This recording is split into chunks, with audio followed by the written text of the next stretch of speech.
सर्वांना नमस्कार. ऑफिसवाला लव विथ टशन या स्टोरीचे 77 एपिसोड यापूर्वीच अपलोड केलेले आहेत. कृपया ते सगळे एपिसोड ऐकण्यासाठी आपल्या चॅनलला भेट द्यावी. मॅकच्या बर्थडे पार्टीमध्ये आर्यनने त्याच्याशी लगट करणाऱ्या मुलीच्या सनसनीत कानाखाली दिली आणि पुन्हा तिच्याकडे बघतच ड्रिंक करत बसला. ती मुलगी आर्यनकडे आता खूप रागात बघत होती आणि तो मात्र तिच्या डोळ्यात डोळे घालून तिला टशन देत ड्रिंक करत होता आणि गालात हसत होता. आणि तिचा चेहरा बघून सगळेजण अवाक झाले होते. आणि मॅक आता तिच्याजवळ गेला आणि म्हणाला, सुहाणी, अगं कशाला त्याच्या नादी लागतेस? तो असा तसा मुलगा अजिबात नाही. त्याला नाही आवडत त्याच्याजवळ मुली आलेल्या. तू त्याला का डान्स ऑफर केलास? सुहाणी आता नुसतीच त्याच्याकडे बघत होती रागात आणि आर्यनसुद्धा तिला तसाच बघत होता रागात. आणि मग त्याचा ड्रिंकचा पेग संपला आणि त्यानंतर त्यानं ग्लास खाली ठेवला आणि आता उठला आणि मॅकला म्हणाला, Mac, I am going. Once again happy birthday bro, असं म्हणून त्याच्या गळ्यात पडला.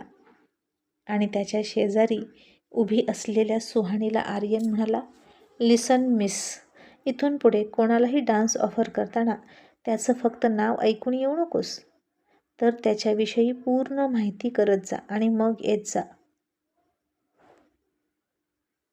सगळीच मुलं सेम नसतात, काही डिफरंटसुद्धा असतात.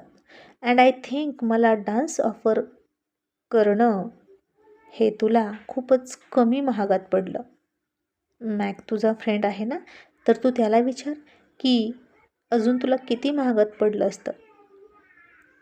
गुड नाईट, असं म्हणून आर्यन निघाला आणि मॅक म्हणाला, आर्यन प्लीज थांब ना. अरे आत्ता कुठे पार्टी सुरू झाली आहे आणि तू लगेच निघालास पण. आणि आर्यन म्हणाला, sorry Mac, my wife is waiting for me, असं आर्यन सुहाणीकडे बघून म्हणाला. आणि तेव्हा सुहाणीला कळलं की याचं लग्न झालेलं आहे. आणि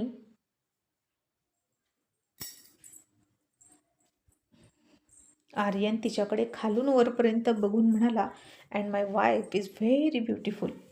इतर कुणाहीपेक्षा खूपच जास्त सुंदर आहे ती, असं म्हणाला आणि निघून गेला.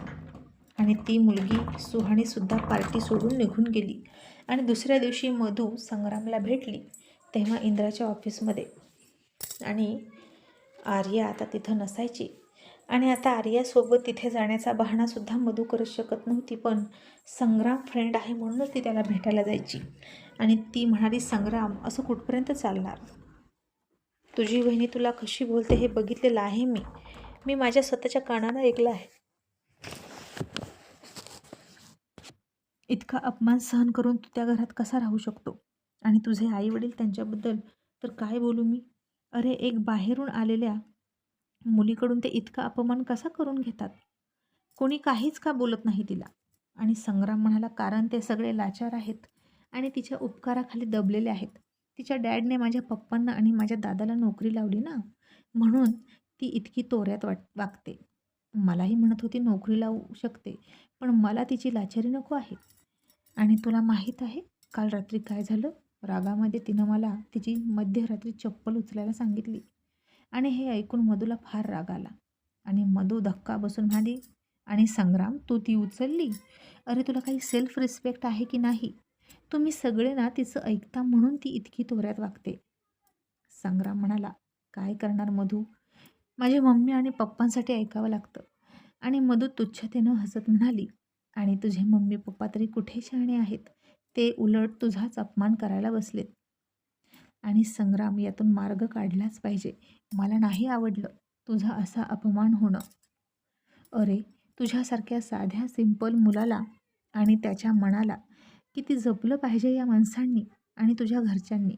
या उलट ते किती दुखावतात तुला. मला नाही हे पटत आणि मला नाही आवडलं, असं मधू मनापासून बोलत होती. आणि तिचा जीव तिळतिळ तुटत होता. आणि संग्राम तिची ती डगमग बघत होता. आणि आता इकडे नयना तिच्या फ्रेंड्स आणि बहिणींसोबत किट्टी पार्टी करत होती. आणि तिची एक दूरची बहीण होती, डिम्पल तिचं नाव. ती सुद्धा तशीच होती वागायला.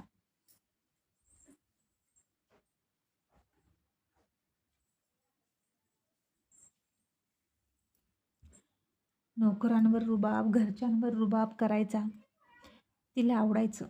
आणि नैना तिथं बढाया मारत होती की माझ्या सासू सासऱ्यांना, नवऱ्याला आणि दिराला मी कशी माझ्या तालावर नाचवते. फक्त माझ्या नवऱ्याचा लहान भाऊ संग्राम तो माझ्या डोक्यात जातो. एकतर रंगाने खूप ब्लॅक आहे तो आणि वरून खूप रुबाब करतो आणि त्याचा माज मला उतरवायचाच आहे. तो माझा सध्या ऐकतोय पण घरच्यांच्या दबावामुळे. पण मला असं वाटतं की त्यानं मला घाबरावं. आणि नयनाची ही कसली असुरी इच्छा होती कुणास ठाऊक. खरंच असुरी इच्छाच म्हणावी लागेल, दुसरं काय. आणि तिची मावस बहीण म्हणाली, "नयनादी, तू एक काम कर ना. तू तो तुझं ऐकत नाही ना, मग त्याचं लग्न अशा मुलीसोबत करून दे, जी त्याला पायाखाली ठेवेल." आणि नयना एक पत्ता फेकत म्हणाली, "अगं त्याला तर खूप अभिमान आहे स्वतःचा आणि म्हणतो की मी अशा मुलीसोबत लग्न करणार, जी अंथरूण बघून पाय पसरेल आणि त्याच्या सॅलरीमध्ये भागवेल. नॉनसेन्स! आजच्या काळात त्याला अशी मुलगी कुठे भेटणार आहे?" आणि तिची बहीण ओव्हर कॉन्फिडन्समध्ये येत म्हणाली, "असं का? नयनादी, आपण त्याची गंमतच करूया. आता मीच त्याच्याशी लग्न करते, मग बघूच तू कसं ऐकत नाही." आणि नयना म्हणाली, "अगं तू वेडी आहेस का? इतक्या ब्लॅक माणसासोबत कशी लग्न करशील?" आणि तिची बहीण म्हणाली, "ब्लॅक असला म्हणून काय झालं? त्याचीसुद्धा एक ब्युटी आहे. मला नाही काही वाटत ब्लॅक रंगाचं. आणि रंगाने सावळा असला तरी हँडसम आहे तो. फक्त त्याच्यातली ब्युटी शोधता आली पाहिजे." असं नयनाची बहीण म्हणाली.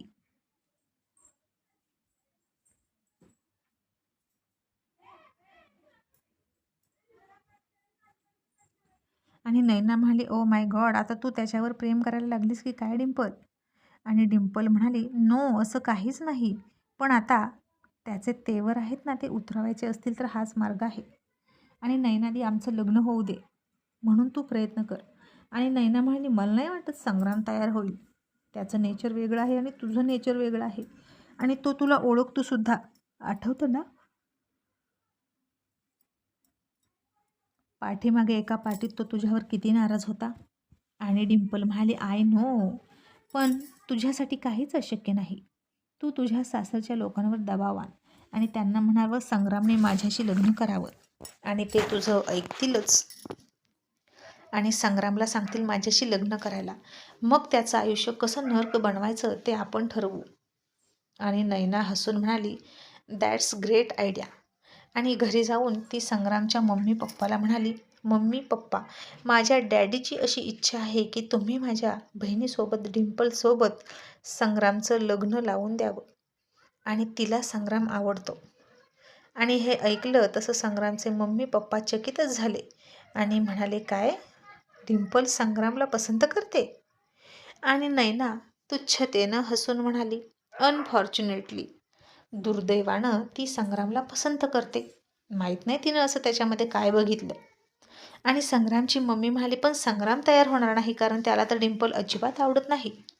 आणि नैना म्हणाली, "विचार करा मम्मी, माझ्याशी तुमच्या मोठ्या मुलाचं लग्न करून दिलं आणि तुमचा किती फायदा झाला." तसं आता संग्रामच्या मम्मीनं खूप वाईट तोंड केलं. जणू काही एखादं नापसंत वाक्य तिनं ऐकलं असावं.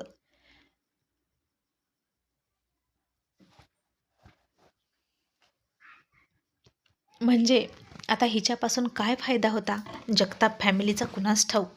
उलट हिच्याच कलानं घ्यावं लागायचं सगळं आणि हिचंच ऐकावं लागायचं. सारखी सारखी शॉपिंग आणि सारखी म्हणायची नोकर ठेवा, नोकर ठेवा. आणि संग्रामची मम्मी नोकर न ठेवता स्वतः काम करायची आणि संग्रामलासुद्धा काम करायला लावायची, नोकरासारखं वागवायची. आणि मग नैनासुद्धा म्हणायची, "जर तुम्हाला नोकर ठेवू वाटत नाही तर माझ्या हाताखाली तुम्ही काम करा." संग्रामची आई लालची आणि कंजूस होती. पैसा वाचवण्यासाठी ती नोकर ठेवत नव्हती. आणि नैनाला तर प्रत्येक गोष्टीला कुठून नोकर ठेवायचा. जितकी पण कमाई येत होती तितकी सगळी तिच्याच सेवेत जायची असं वाटायचं तिला. आणि आता संग्रामची लालची मम्मी नैनाला म्हणाली, "नैना बेटा, खरंच डिंपलला संग्राम आवडतो का? आणि जर ती खरंच त्याच्याशी लग्न करायला तयार असेल तर? आणि संग्रामशी बोलतो आम्ही, पण ती येताना काय काय घेऊन येईल? म्हणजे ज्वेलरी किती आणेल? कॅश किती आणेल?" आणि नैना म्हणाली, "खूप आणणार मम्मी. तुमच्या मुलाच्या किमतीपेक्षा खूप जास्त. पण आधी संग्रामला विचारा." आणि आता संध्याकाळी संग्राम आला. मधूसुद्धा घरी आली आणि ती डिनर करताना अजिबात व्यवस्थित खात नव्हती. तिचं सगळं लक्ष संग्रामकडे होतं. नेहा म्हणाली, मधू बेटा काय झालंय, तू का खात नाहीस? आणि मधू म्हणाली, मम्मी डॅड कधी येतील? नेहा म्हणाली, त्याला आजही उशीर होईल. तुला तर माहीतच आहे, तुझे डॅड एकत्र असल्यावर आणि अर्जुन अंकल एकत्र असल्यावर घरी लवकर येत नाही. पण तुझं का लक्ष नाही डिनरमध्ये ते सांग, तुला दुसरं काही हवं आहे का? आणि मधू म्हणाली, नाही मम्मी, जर तर तसं असलं तर पण मला एक सांग, जर सतत एखाद्या ठिकाणी एखाद्या व्यक्तीचा अपमान होत असेल तर हे योग्य आहे का? आणि तरीही त्याच्या घरातले काहीच बोलत नाहीत. मग अशा वेळी त्यानं काय करावं गं मम्मी? नेहा म्हणाली, कोणाबद्दल बोलतेस तू? मधू म्हणाली, माझा एक फ्रेंड आहे त्याच्याविषयी बोलत आहे मी. मम्मी तो रंगाने सावळा आहे म्हणून त्याला घरामध्ये किती तुच्छ लेखतात, अजिबात पसंत करत नाहीत. अगदी लहानपणापासून आणि नोकरासारखं वागवतात. आणि हे ऐकून नेहा म्हणाली, ओ माय गॉड, हे खूप चुकीचं आहे. आजही लोक असा विचार करतात का, काळा गोरा? आजच्या काळात स्वभाव आणि टॅलेंटला महत्त्व आहे. आणि मधू म्हणाली, मम्मी तेच ना, पण त्याच्या घरातले फार विचित्र आहेत. स्वतःच्याच मुलाचा अपमान खपवून घेतात. आणि अशा वेळी त्यानं काय करावं सांग? मधू म्हणाली, अशा वेळी ज्या मुलानं स्वतःचा स्टँड घेणं गरजेचं असतं आणि घरच्यांना जाब विचारला पाहिजे आणि खडसावलंसुद्धा पाहिजे. आणि मधू म्हणाली, पण त्याच्यामध्ये तितकी हिंमत नसेल तर? आणि नेहा म्हणाली, तर हिंमत आणावी लागेल मधू. आजकालच्या युगात इतकं सिंपल राहून चालत नाही. आपली लढाई आपल्याला लढावीच लागते.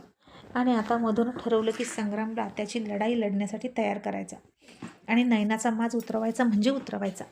पण आता नाही, नंतर संग्रामचा स्वाभिमान दुखवण्यासाठी, आता नयनानं तर स्वाभिमान दुखवण्यासाठी त्याचा आणि माज उतरवण्यासाठी डिम्पलसोबत त्याचं लग्न लावणार होती. मग आता नक्की कोण सक्सेस होईल यामध्ये ते पाहणं इंटरेस्टिंग ठरणार आहे. आणि नयना ही एक अशी मुलगी होती जी छोट्या छोट्या गोष्टींचं सुद्धा प्रेस्टीज बनवून इगोनं फुगायची.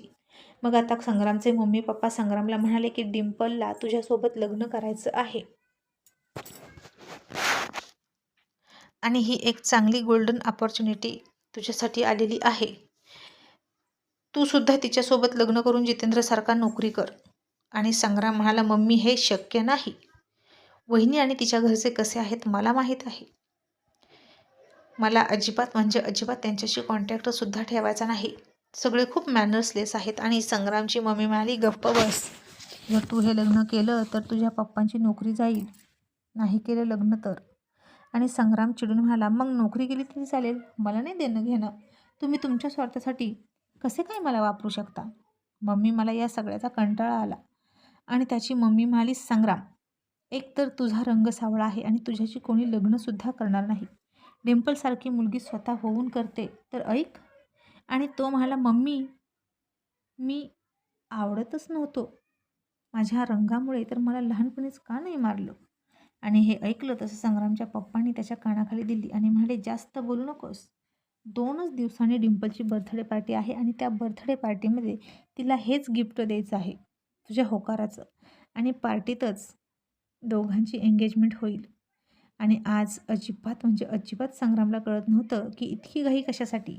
डिम्पल अजून त्याच्याशी काहीच बोलली नाही आणि नक्कीच यामागे मला त्रास देण्याचा हेतू असणार. आणि आता मम्मी पप्पाला कसं समजवावं असा प्रश्न त्याच्यापुढे पडला. आणि याचं उत्तर मधूलाच विचारतो आणि काय करायचं ठरवतो असं मनात त्यानं ठरवलं. मग आता दुसऱ्या दिवशी तन्वीकडून आर्यनला कळलं की ऋषी आणि परी साऊथला जाणार आहेत.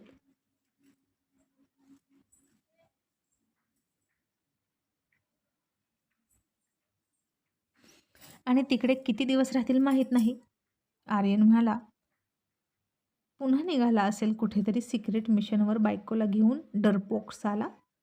त्याला माहीत आहे ना परी किती नाजूक आहे, तरी कशासाठी तिला घेऊन फिरतो काय माहीत. आणि स्वीटी म्हणाले, आर्यन, जसं तुला तुझी बायको आवडते ना तसंच त्यालाही त्याची बायको आवडते. आणि आर्यन तोंड वाकडं केलं आणि म्हणाला, शौक से जाए मुझे क्या. आणि आता 2 दिवसांनी परी शॉपिंगला गेली होती आणि 2 खुन्सी डोळे तिचा पिच्छा करत आहेत असं तिला वाटलं. आणि तिनं मागं बघितलं तसं तो लपून बसला. परीला आता खूप अस्वस्थ वाटलं आणि तिनं पुन्हा पुढे बघितलं आणि पटकन गाडीत बसली आणि ड्रायव्हरला म्हणाली घरी चला. आणि अचानक तिच्या तोंडावर रुमाल आला आणि परी बेशुद्ध झाली आणि त्या किडनॅपरनं परीला किडनॅप केलं. इकडे रात्र झाली तरी परी घरी नव्हती. ऋषीच्या मम्मीला वाटलं ती ऋषीसोबत असेल किंवा तिच्या माहेरी गेली असेल आणि ऋषीला वाटलं ती घरी असेल. आणि अचानक ऋषीचा फोन वाजला रात्रीच्या 10 वाजता. आणि ऋषी ऑफिसमध्येच होता त्याच्या युनिफॉर्ममध्ये. ऋषी आता तो अनोळखी नंबर सहज म्हणून फोन घेतला त्यानं आणि समोरून परीचा आवाज आला. ऋषी ऋषी सेव्ह मी, मला वाचव, मला कोणीतरी किडनॅप केलं आहे, प्लीज ऋषी लवकर ये. आणि हे ऐकलं तसं ऋषी त्याच्या खुर्चीतून ताडखन उठला आणि हॅलो हॅलो म्हणाला. इतक्यात फोन कट झाला. त्यानं घरी मम्मीला फोन केला की नक्की परी होती की नाही हे चेक करण्यासाठी. फोनवर दुसरंच कोणी असेल तर. पण आता परी इथेही नव्हती. त्यानं अस्मिताला फोन केला तर परी तिथेही नव्हती आणि ऋषी घाबरला. त्यानं आता त्याची पोलीस फौज तयार केली परीचा शोध घेण्यासाठी. आणि पुन्हा त्याला फोन आला आणि समोरून किडनॅपर गंभीर आवाजात, मला ऋषी तिवारी, मी कोण आहे हा विचार करण्याच्या भानगडीत पडू नकोस, कारण तू खूप जणांसोबत पंगा घेतला आहेस आणि त्यापैकीच मी एक तुझा वेल विशर आहे. आणि जर तुला तुझी बायको सही सलामत आणि कोणत्याही छेडछाडीशिवाय हवी असेल तर मी सांगतो तसं कर. आणि ऋषी म्हणाला, कोण बोलतोय, कोण आहेस तू? हे बघ, परीला काहीही होता कामा नये. तू तिला अजिबात हात लावू नकोस, नाहीतर तुझे हात जागेवर राहणार नाहीत. आणि तो म्हणाला, किडनॅपर म्हणाला, सध्या तरी तुझे होत जागेवर नाहीत. बायको परत मिळवायची असेल तर मी सांगतो तसं कर. आणि हो, तुझ्या पोलिसाच्या वर्दीमध्ये नाही यायचं, साध्या ड्रेसमध्ये हवास. आणि तिच्यावर प्रेम करतोस ना खूप, तर मग एकटा ये आणि वाचवून दाखव तिला. तुझ्याकडे फक्त अर्धा तास आहे, लोकेशन तुझ्या मोबाईलवर येईल. असं म्हणून समोरून किडनॅपरनं फोन ठेवला. आणि ऋषीनंही नाही म्हटलं तरी ऋषी घाबरला. तो पटकन घरी गेला. त्याने त्याचे कपडे चेंज केले, साधा ड्रेस घातला, खिशामध्ये पिस्तूल टाकलं आणि निघाला. आणि लोकेशन मोबाईलवर येण्याची वाट बघत होता. आणि इतक्यात त्याच्या मोबाईलवर एक लोकेशन आलं आणि ऋषी त्या दिशेनं एकटाच निघाला. आणि इन्स्पेक्टर म्हणाले, सर आम्ही सुद्धा तुमच्यासोबत येतोय, तुम्हाला एकटं सोडणं सेफ नाही. आणि ऋषी म्हणाला, नाही इन्स्पेक्टर, त्यानं मला एकट्याला बोलावलं आहे आणि मी एकटाच जाणार. आणि ऋषी आता एका ठिकाणी गेला, तिथेच थांबला. मग त्याच्या मोबाईलवर आणखीन एक लोकेशन पडलं आणि तिथं असं सांगितलं, तिथं ये असं सांगितलं. ऋषी तिथंसुद्धा गेला, मग थांबला. तसं पुन्हा एकदा त्याच्या मोबाईलवर लोकेशन पडलं आणि आता हे लोकेशन बघून ऋषी थोडा चकित झाला, कारण हे लोकेशन एका बीचचे होतं. आणि ऋषी रागात म्हणाला, खूपच हुशार दिसतोय किडनॅपर, एकाच वेळी एक लोकेशन शेअर करत नाही, सगळं टप्प्याटप्प्यानं करतोय. पण बीचवर समुद्रकिनारी तो परीला घेऊन का गेला? ओ माय गॉड, त्याला तिच्यासोबत काही वेडंवाकडं करायचं नसेल ना? आणि ही रितेशची माणसं तर नसतील ना? आणि ऋषीला टेन्शन आलं आणि तो भरधाव वेगात बीचच्या दिशेने गाडी घेऊन निघाला. अंधार खूप पडला होता आणि समुद्र सुद्धा दिसत नव्हता.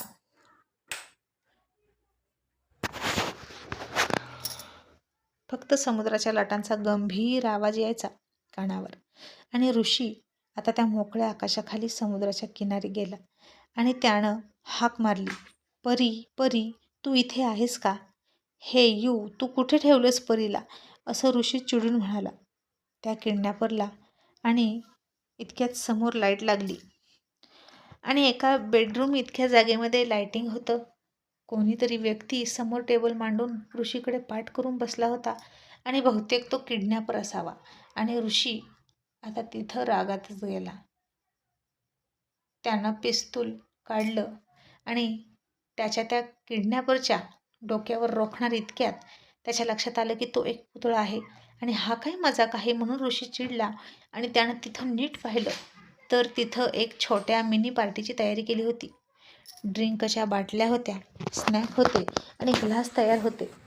आणि हे काय आहे त्याला कळत नव्हतं आणि तो चकित झाला. आणि ऋषी चिडून म्हणाला, हे तू कोण आहेस आणि तुला काय पाहिजे, पटकन बोल आणि परीला बोलव आणि तिला सोड. आणि त्याच्या पाठीमागून एक आवाज आला, फ्रेंडशिप पाहिजे, मिळेल का? आणि ऋषीनं पाठीमागं बघितलं आणि त्याच्यासमोर खिशात हात घालून रुबाबात उभा असलेला आर्यन होता. आणि त्याला बघून ऋषी थक्क झाला आणि म्हणाला, मिस्टर आर्यन तुम्ही? मग परीला कोणी किडनॅप केली? आणि आर्यन हसून म्हणाला, मीच. आणि ऋषी म्हणाला, आता परी कुठे आहे? आर्यन म्हणाला, तिच्या घरी. आय मीन तुझ्या घरी. आणि हे होतं एप्रिल फूल, परीच्या किडनॅपिंगचं. आणि मग आर्यनच्या लक्षात आलं की आज 1 एप्रिल आहे आणि तोही डोक्याला हात लावून हसायला लागला. मग आर्यन त्याच्यासमोर आला आणि फ्रेंडशिपचा हात करत म्हणाला, फ्रेंड्स? ऋषीनं सुद्धा त्याच्या हातात हात दिला आणि म्हणाला, फ्रेंड्स. आणि मग काय दोघेही त्या समुद्राच्या किनारी मस्तपैकी ड्रिंक करत बसले. आणि आर्यन चिअर्स करत म्हणाला, एक नाम, हमारी फ्रेंडशिप के नाम, चिअर्स.